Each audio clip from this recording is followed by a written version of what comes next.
Ал үйдің ішіне кіретін болсақ, осындай тамаша, өте кең прихожая, төбе биіктіктері где-то 3-3 құрайды.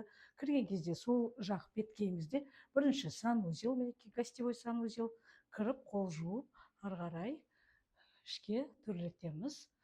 Сол жағымызда встроенный шкафтар, гардеробный и осындай тамаша авторский ремонтымен, мінекей тамаша өздеріңіз көріп тұрғандағыдай жарасымды бұл холл бөлмесі.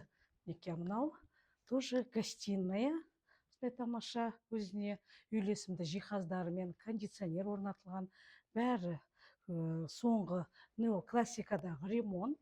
Төрде осындай өте үлкен отбасылық ас бөлме, кухня, тоже толық жиһаздармен жабдықталған, видеонаблюдение, кондиционер, мінекей аулаға қарайтын үлкен жап-жарық терезе, үйге үлкен күн беріп тұратын, және төрде мынандай қонақ күтетін зал бөлмесі. Үйдің проекция өте ұтымды, қазіргі соңғы үлгідегі үй, комфортабельный, еще практичный үй. Толық жиһаздарының бәрі жарасып тұр, бәрі келісімге байланысты қалуы да мүмкін, келіскенге байланысты. И және мінекей осындай өздеріңіз көріп тұрғандағыдай жарасымды авторский ремонт. И мына коридордан 4 бірдей жатын бөлме. Ар жақта бір жатын бөлме қазір көрсетеміз. Мынау детская комната, қыздарға арналған. Барлық жерде жиһаздары орнатылған. Бұл үлкен отбасылық жатын бөлмесі, өзінің кондиционер, телевизор.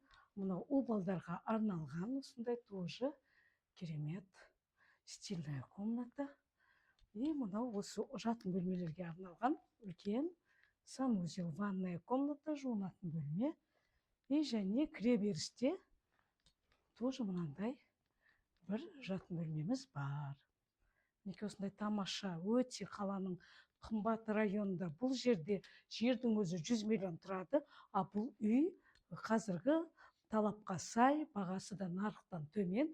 Так что алып үлгеріп қаламыз. Толық мәлімет Реалти Шымкентте.